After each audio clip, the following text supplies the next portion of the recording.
आज इस मंच पर नामांकन रैली में उपस्थित हमारे बीच में मैं तो कहूं कि आज के युग के भागीरथ हमारे यशस्वी मुख्यमंत्री आदरणीय भजनलाल जी शर्मा जी हमारे बीच में, हमारे ही सबसे सीनियर और आप लोगों के बीच में प्रतिनिधित्व कर चुके, केंद्र में मंत्री रह चुके और अभी इस सरकार में किसान आयोग के चेयरमैन बने परम आदरणीय CR चौधरी साहब, हम सब की सेहत का ध्यान रखने वाले और अभी अपना जोरदार करंट वाला भाषण देने वाले आदरणीय गजेंद्र सिंह जी खींव सर।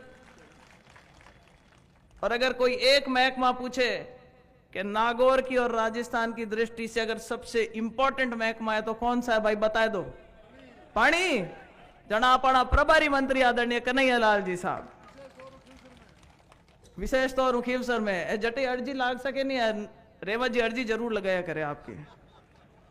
हमारे बीच में हमारे क्लस्टर के प्रभारी आदरणीय प्रसन्न चंद जी मेहता जी, हमारे सह प्रभारी अशोक जी सैनी साहब, हमारे लोकसभा के संयोजक रमाकांत जी शर्मा जी, मंच पर उपस्थित पुखराज जी पहाड़िया जी, हमारे जिला अध्यक्ष शहर के रामनिवास जी सांखला जी, मेरे बहुत ही आदरणीय और आप सबके बहुत ही लाडले जिन्होंने अभी अपना इतना जोरदार भाषण दिया और समा बांध करके बहुत देर तक रखा, आदरणीय रिचपाल जी मिर्दा जी, नागौर देहात के हमारे जिला अध्यक्ष आदरणीय गजेंद्र सिंह ओडेंट जी, हमारे बीच में हमारी यहाँ की सबकी लाड की विधायक बनी और उसके बाद सरकार के आशीर्वाद से नागौर के दोनों विधायक वहां का मंत्री बन गया, मंजू बागमार जी, और जो हमेशा मुस्कुराते रहते हैं ऐसे विजय सिंह जी, जिन्होंने मेरा कंधे से कंधा मिलाकर के पूरे चुनाव में साथ दिया। उम्र का बिल्कुल अंदाजा नहीं हुआ, मैं कहूँ आज 18 वर्ष का कोई युवा चलता हो ऐसे पूरे चुनाव में विधानसभा के समय मेरे साथ रहे आदरणीय मोहन राम जी चौधरी साहब। और बाबा की जो कर्म भूमि थी मेड़ता, वहां से हमारे बीच में पधारे आज हमारे MLA भाई लक्ष्मण जी कड़लू जी, खीवसर के बहुत ही हमारे जोरदार उम्मीदवार रेमत जी डांगा जी, मां के हम ही प्रत्याशी है जगह के गोली सुनीज की कान कन्नू निकल गई, बच गया जब गोली निकली सुनाई दी शू कर जाती।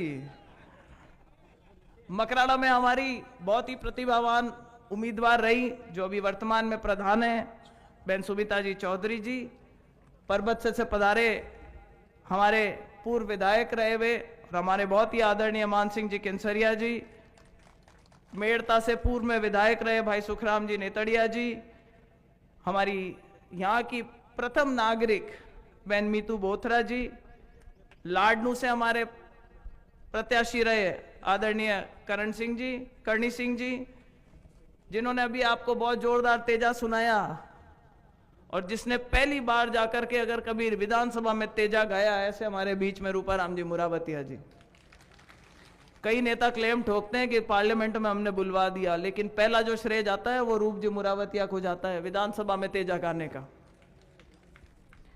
हमारे बीच में राज्यसभा के सांसद और हमारे यहीं के स्थानीय आदरणीय राजेंद्र जी गहलोत जी, डीडवाना से हमारे बीच प्रत्याशी रहे भाई जितेंद्र सिंह जी जोधा जी, पूर्व में डेगाना के विधायक रहे जो अभी बता रहे थे हमारे मंत्री जी कह रहे थे गेट तोड़ करके आए, उनमें से मेरा भाई विजयपाल मिर्दा, मेड़ता के प्रधान संदीप चौधरी जी, हमारे जिला प्रमुख भागीरथ जी चौधरी साहब, हिमता राम जी भांबू जी, मेरा ख्याल नागौर में एक ही पद्मश्री है, पूर्व में विधायक रहे और बहुत ही अच्छे समाज के नेता रहे आदरणीय श्री राम जी बीचर साहब, खींवसर के प्रधान जिन्होंने RLP छोड़ करके निर्दलीय प्रधान बने और उसके बाद में भारतीय जनता पार्टी का दामन थामा और जिन्होंने कंधे से कंधा मिला करके रेवत जी के साथ पूरे चुनाव में लगे रहे ऐसे जगदीश जी विड्यासर जी।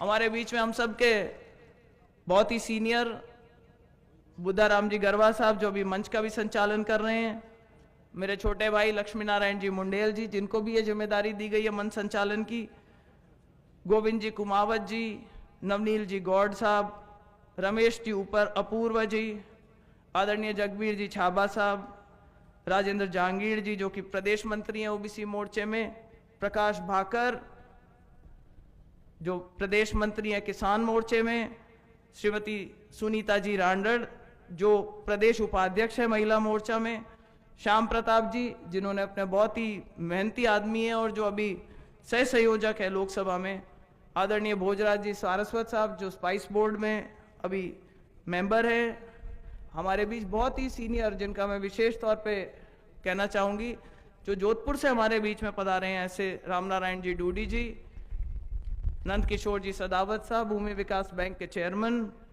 तेजाराम जी देड़ू जी जिनका एक बहुत बड़ा योगदान था जायल में सब लोगों को साथ लेकर के चलने का, मंजू जी की जीत का श्रेय इनकी टीम को और इनके साथ जो भी लोग लगे थे उस समय उन सबको जाता है। भाई भागीरथ जी महरिया जी, जगन्नाथ जी बुर्डक जी, बिरमदेव सिंह जी, रामचंद्र जी उत्ता जी हमारे पूर्व जिलाध्यक्ष, और भाई मैं किसी का नाम रह गया हो क्योंकि मुझे भीड़ में भी ऐसे बहुत लोग दिख रहे हैं जिनको मैं अगर सच कहूं तो उनका वो कद है कि उनको आज इस मंच पे होना चाहिए। मैं आप लोगों से सिर्फ इतना कहूंगी कि शायद मंच पर आप नहीं आ सके, लेकिन एक ऐसी पार्टी जिसमें हमारे प्रधानमंत्री अपने आप को प्रधान सेवक के रूप में बताते हैं, ऐसी पार्टी जिसमें हमारे मुख्यमंत्री अपने आप को मुख्य सेवक के रूप में बताते हैं, ऐसे में मुझे लगता है हमें सबको गर्व होता है, चाहे हम मंच पे इस तरफ बैठे हो चाहे सामने सुनने वालों में बैठे हो, इसमें कोई अंतर नहीं है। क्योंकि इसी सरकार ने जब 115 विधायक आए थे तो आप लोगों के बीच में बैठने वाले एक साधारण कार्यकर्ता को मुख्यमंत्री बनाने का काम किया। मैं समझती हूं आज भारतीय जनता पार्टी का हर एक कार्यकर्ता बहुत जोश में है। मुझे नहीं लगता कि कहीं उनको हमें और जोश दिलाने की जरूरत है, लेकिन ये जोश कायम रखना पड़ेगा। आज हम सब यहां क्यों आए हैं? कोई कहता है ज्योति मिर्धा का चुनाव है, वो लोकसभा का चुनाव लड़ रही है, भारतीय जनता पार्टी की प्रत्याशी है, उसको वोट देना है, उसके समर्थन में हम यहां आए हैं। कुछ मेरे साथियों ने मंच से बोला कि भाई ज्योति मिर्धा का चुनाव नहीं है, ये मोदी जी का चुनाव है, तो ज्योति को मत देखो, मोदी जी को देख करके वोट दो। लेकिन मेरी इतनी औकात तो नहीं, फिर भी मैं इस मंच से कहना चाहूंगी कि ना ये ज्योति मिर्धा का चुनाव है, ना ये मोदी जी का चुनाव है। ये चुनाव है हमारी आने वाली पीढ़ियों का। आपका वोट जाएगा, मोदी जी को मजबूत करेगा। और मोदी जी क्या काम करने लग रहे हैं? मोदी जी कर रहे हैं कि हर एक भारतीय का मान सम्मान बढ़े, भारत का मान सम्मान बढ़े, और उसमें आप हम सब शामिल हो जाते हैं, चाहे वो किसान वर्ग हो, चाहे वो युवा वर्ग हो, चाहे वो महिलाओं का वर्ग हो। भाई हम सभी भारतीय हैं, और अगर देश आगे बढ़ेगा तो हम सब आगे बढ़ेंगे, हम सब का भला होगा। मेरे लिए ना तो नागौर नया है, ना आप लोगों के लिए मैं नई हूं। 2009 में आई थी, पिंडलियां कांपती थी भाषण देते हुए, हाथ जोड़ से आप लोगों से यही कहा था, भाई बाबा की पोती हूं, अब की बार वोट दो, प्रयास करूंगी काम कराने का, और अगली बार आऊंगी जब आपके अपने काम के नाम पे वोट मांगूंगी। आप लोगों ने बहुत वोट दिए, जिता करके लोकसभा में भेजा, और आपके आशीर्वाद से वहां पहुंचने के बाद मैंने काम करवाने का भरसक प्रयास करा। जिस नहर की बात अभी मंत्री जी कर रहे थे, मुझे गर्व होता है कि उस पहले फेज का इंदिरा गांधी लिफ्ट कैनाल के 2 फेज बने। पहले फेज के लिए मुख्यमंत्री वसुंधरा जी थी उस टाइम पर, और पहले फेज का जो प्रोजेक्ट था वो उनके राजकाल में राजपाट के टाइम पे पास हुआ, स्वीकृत हुआ। मैं तो पहली बार की सांसद थी। मुझे सब लोग कहते थे कि सबसे बड़ी समस्या पानी की है। स्वर्गीय बाबा का भी सपना था कि किसी तरह नागौर में नहर आए। मैंने वहां पे दिन रात मेहनत करी, और दूसरे लोगों का भी प्रयास था उसमें, लेकिन एक अहम भूमिका निभाते हुए सेकंड फेज का, जिनका 5 तहसीलों में आज पानी आ रहा है, उसमें आपके आशीर्वाद से लोकसभा में पहुंची ज्योति मिर्धा का उसमें बहुत बड़ा योगदान था। हमने नींव का पत्थर रखा, काम शुरू करवाया, सरकार बदल गई, और आज ये मंत्री और ये मुख्यमंत्री जी हमारे, जिन्होंने कसम खा रखी है कि जो पानी उस टाइम नहर का नागौर तक आया था वो घर घर टूटी टूटी कैसे पहुंचे, ये प्रण लेकर के आज ये सरकार हमारे बीच में आई है। फिर 2014 का समय आया, 2014 के समय कुछ लोगों ने षड्यंत्र रचा। सबके मन में गिड़गिड़ाहट थी कि स्वर्गीय बाबा एक बार 77 में जीत गए थे और तब से बीबीसी बोला दी थी। तो मेरे तो न कद था इतना बड़ा न कुछ, लेकिन पीछे पड़ गए। जो अभी हमारे सामने कैंडिडेट खड़े हुए उनको निर्दलीय के तौर पे हमारे ही कुछ नेताओं ने खड़ा किया। वोट उनकी तो जमानत जब्त हुई, लेकिन इतने वोट वो ले गए कि 74,000 मात्र वोटों से उस टाइम पे मेरी हार हो गई। उसके बाद 2019 का चुनाव आया, फिर एक बार मोदी लहर थी, लेकिन भारतीय जनता पार्टी ने गठबंधन कर लिया और ये कैंडिडेट उस टाइम पे गठबंधन में आए और भारतीय जनता पार्टी की ताकत पे जीते और एक बार हमारा फिर मामला उगड़ी इस बीच रह गया। आज 2024 में मैं आपके सामने हूं तो वो इसलिए नहीं हूं, कोई कहता है भाई 3 बार चुनाव हार गए, उसके बाद में क्या ऐसी कला है कि पार्टी वापस टिकट देकर के आपके बीच में भेजती है। मैं समझती हूं ये आप लोगों का आशीर्वाद है, क्योंकि मुझे जितने वोट 2009 में मिले उससे ज्यादा वोट 2014 में मिले, जितने वोट 2014 में मिले उससे ज्यादा वोट 2019 में मिले। और आज तो भाई हम सब एक ही टीम के मेंबर हैं। ताकत इस पार्टी की है। आने वाले समय में भारतीय जनता पार्टी की सरकार, ये तो तय है कि ये सरकार बनेगी। इसमें किसी को कोई किंतु परंतु लगता हो तो भाई अभी बोल जाओ। कोई ना कोई शक है? नारो कहीं अब कड़े 400 पार। रिचपाल जी क्यों जन 10-20 32 आ जावे जन आपने कहीं लगे। आपनो प्रयास रहना चाहिए कि भाई 400 करती करती 425 भी हो जावे तो भी जोरदार ये मामला। रही बात नागौर की, तो नागौर में आज जिसको कांग्रेस हमेशा कहा करती थी कि नागौर हमारा गढ़ है, आजादी के बाद मेरी ख्याल से आज पहली बार ऐसा मौका है जब 19 तारीख को मत पेटी पे बटन दबाने के लिए जाएंगे तो वो हाथ का पंजे का निशान नहीं होगा वहां पे। ये बताता है कि आज कांग्रेस कमजोर है। यहां एक के सामने दो लड़ते हैं। पहले एक मामला जचा था, वो बाबो गियो, बाबा के मोट जोरदार हाथरा हुआ। बाबा ने कोई काम पड़ गयो और गांव जानो जना आपके पोता ने कहो कि भाई मोट रुकाल लीजिए। ए नहीं हुए मैं जाऊं हांडिया हार चढ़ जावे। बाबो गांव गयो परो, हांडिया आया, हांडिया चरे जना पोतो बट बैठो। थोड़ी दाने बाबो पाछो आयो, पाछो हार देखियो तो हांडिया तो एक ऊपर थड़ी दूजा हूं, एक ऊपर कूद एक दूजा हगला मोट चरगा। जना पोता ने कहो भाई कहीं करे क्या बा मोट तो अनु जाई, तू हांडिया की झपाझप तो देख। जना लाडली बार तो कहीं है मां के नुवाड़ा नहीं बिना मोरी का हांडिया। हमारा भतीजा है हगला कहीं हुईगा गैल हुईगा। झपाझप देखड़ में डीजे बाजे और जोरदार नारा लागे और तेजा बाजे जना में हगला बीर हुईगा साथे।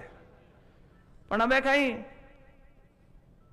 चुनाव हराए दिया जना माने घरे भेज दिया। अरे एक बात और कह दी कि जकी गीता में गाई जे नागौर के जायल को खियाला को जको गीता में गाई जे मायरो कि भाई राज को धन ले जार चौधरी दूजा के भर दियो मायरा में। तो उन्होंने चुनाव हराया और उसको एक गलत संज्ञा और दी और उसको बोला कि बुआ जी का मायरा भर दिया। मैं समझती हूं कि इसमें कोई नागौर की शान नहीं बढ़ी। मैंने ईमानदारी से आप लोगों के बीच में हमेशा प्रयास किया है। आपने कभी कोई काम बताया, किसानों की बात रखनी थी, ट्रैक्टरों के ऊपर से कमर्शियल हटा करके उसको नॉर्मल कैटेगरी में डलवाया तो लोकसभा में बोल के मैंने डलवाने में प्रयास किया और करवाया उस काम को। किसानों को बीज का अधिकार दिलाना था और मॉन्सांटो जैसी कंपनी को अगर हिंदुस्तान से भगाया तो यह आपकी ज्योति मिर्धा ने भगाया, जो आज भी अगर किसानों को समझाने बैठूं तो कितने फायदे की चीज होती है। इंफ्रास्ट्रक्चर के प्रोजेक्ट बनाने थे, 4 मेगा हाईवे उस टाइम पास हुए। उस टाइम 2 नागौर से होकर के गुजरे। नागौर के अंदर उस टाइम पे अस्पताल बना नया। पूरे राजस्थान में जो पायलट शुरू हुआ अटल सेवा केंद्र का, वो नागौर से शुरू हुआ। टाउन हॉल बना, सड़क के लिए, बिजली के लिए, यहां पर इंफ्रास्ट्रक्चर के लिए पैसे लेकर के आए। बहुत से और काम करवाए। मैं आज यही कहना चाहती हूं कि चुनाव है, कोई चुनाव चुनौती से कम नहीं होता। इस बार भी दो पार्टियां मिलकर के लड़ रही है, षड्यंत्र चल रहे हैं, कई लोगों को ऐसे समाज को बांटने की कोशिश करी जा रही है। आज ही मैंने देखा कि विशेष तौर से ये कह रहे हैं कि राजपूत समाज को बांटो, किन्हीं के लिए कह रहे हैं कि उनको चुनाव लड़वाते हैं तो भारतीय जनता पार्टी के वोट बंटते हैं और सीधा सीधा नुकसान किसका होता है? भारतीय जनता पार्टी का। कैसे ही करके ज्योति को हराओ, चुनाव लड़ने की एक मंशा होती है, चुनाव जीतने के लिए लड़ा जाता है, चुनाव हारने के लिए नहीं लड़ना चाहिए। मैंने पहले भी आप लोगों के बीच में प्रयास किए। आज सरकार भारतीय जनता पार्टी की है, चाहे राजस्थान में हो, दिल्ली में केंद्र में सरकार जरूर मोदी जी की आएगी और तीसरी बार वो प्रधानमंत्री बनेंगे। मेरी जिम्मेदारी होगी, अगर आप लोग मुझे जिता करके भेजते कि मैं आपकी वकालत कर सकूं, आपकी पैरोकारी कर सकूं, और अगर अपना पहरेदार मजबूत है, अगर अपना वकील मजबूत है, और अगर सरकार दोनों जगह अपनी है, तो मुख्यमंत्री जी से भी बहुत सारे प्रोजेक्ट अपने क्षेत्र के लिए ला सकते हैं और मोदी जी से भी बहुत सारी चीजें हम हमारे क्षेत्र के लिए करवा सकते हैं। तो हमारा तो यही प्रयास रहेगा। क्षेत्र बहुत बड़ा है, अभी मुख्यमंत्री जी कह रहे थे कि शायद क्षेत्रफल के दृष्टि से सबसे बड़ा क्षेत्र है। मैंने कहा साहब 18,000 स्क्वायर किलोमीटर के आसपास पड़ता है, मैं सब जगह ना पहुंच पाऊं। पहले चरण में हमारा चुनाव हो रहा है। मेरा निवेदन रहेगा मंच पे बैठे सभी नेताओं से, मेरा निवेदन रहेगा मेरे सामने विराजमान सभी बड़े बुजुर्गों, साथियों, युवा साथियों से कि आप लोग ज्योति मिर्धा बन करके 19 तारीख तक ग्राउंड पर, बूथ पे, जहां आपका वर्चस्व है, जहां पे भी आपका प्रभाव क्षेत्र है, एक एक वोट को भारतीय जनता पार्टी के पक्ष में डलवाने का प्रयास करें। आसपास की अगर लोकसभाओं में आपकी रिश्तेदारियां है, वहां पे भी भारतीय जनता पार्टी को मजबूत करें, ताकि राजस्थान में 25 की 25 सीटें भारतीय जनता पार्टी के खाते में तीसरी बार एक बार पुनः आए, मोदी जी को मजबूती मिले और दिल्ली में जो सरकार है वो परम आदरणीय मोदी जी की दोबारा से बन करके जाए। वैसे तो मोटियारों ज्यादा बात तो नहीं कहूं, पर एक कोई समझदार था, उसको बोला इसको कि इसको हर सवाल का जवाब पता होता है। एक बाबा के पास गया, बाबा को सिद्धि थी कि वो बता दिया करते थे कि भाई क्या है और क्या नहीं है। तो वो समझदार जो आदमी था, उसने देखा आज बाबा के खटके लेता हूं, तो एक चिड़कली ने पकड़ मुट्ठी में लेर गयो बाबा कने, अरे बाबा ने जार कियो कि बाबा हाथ में कहीं है, बाबा की चिड़कली है, कि बाबा जीवती है कि मरियोड़ी है। जनाब बाबा कियो कि भाई आ तो थारे हाथ में है, जीवती राखी तो तू ही राखी और मसल काटी जना तू ही मसल काटी। तो भाई चिड़कली ने जीवती राख और के मसल काटो, आ ताकत आप लोग कने रो, फैसलो आप लोग ने लेनो है। तो 19 तारीख तक भाई लाग्या रहो, हमारी तरफ प्रयास में कोई कसर कौन राखू। विधानसभा का चुनाव हारने के बाद भी आप लोगों के बीच में रह करके ज्यादा से ज्यादा काम कराने के प्रयास करें, चाहे वो रेलवे ओवरब्रिज को काम वापस शुरू कराने का काम हो, चाहे वो अस्पताल में सिटी अस्पताल को काम शुरू कराने का काम हो, चाहे और भी कहीं किसी के कोई काम पड़ गए हो। और इस मंच के माध्यम से मैं मुख्यमंत्री जी से एक पर्सनल रिक्वेस्ट और करना चाहती हूं, इजाजत हो तो। आदरणीय मुख्यमंत्री जी, अभी एक माइनिंग के ऊपर एक ड्राइव चल रही है। मेरा आपसे निवेदन रहेगा कि अगर कोई किसान अपने खेत से भाटे ले जा रहा है छोटे मोटे ट्रेली ट्रैक्टरों के अंदर, तो उनके ऊपर ज्यादा रोकथाम नहीं करी जाए। जो व्यवस्था आप डंपरों पे और जेसीबीओ पे करना चाहें वो आपकी जिम्मेदारी, वो बड़े लोग हैं, बड़े आदमी हैं, पर जो 2 वक्त की रोटी के लिए छोटा काम करता है उसके लिए आप समर्थन दें। मैं तो यही निवेदन करके समय समय पे आपको परेशान करते रहेंगे, हमारे क्षेत्र की बात आपके बीच में रखते रहेंगे, और मुझे पूरा विश्वास है कि जैसे आपने आज तक हमारा मान सम्मान रखा है, अब हर बात को पूरा करा है, ऐसे ही आगे करते रहेंगे। इन्हीं शब्दों के साथ एक बार पुनः एक ऐसा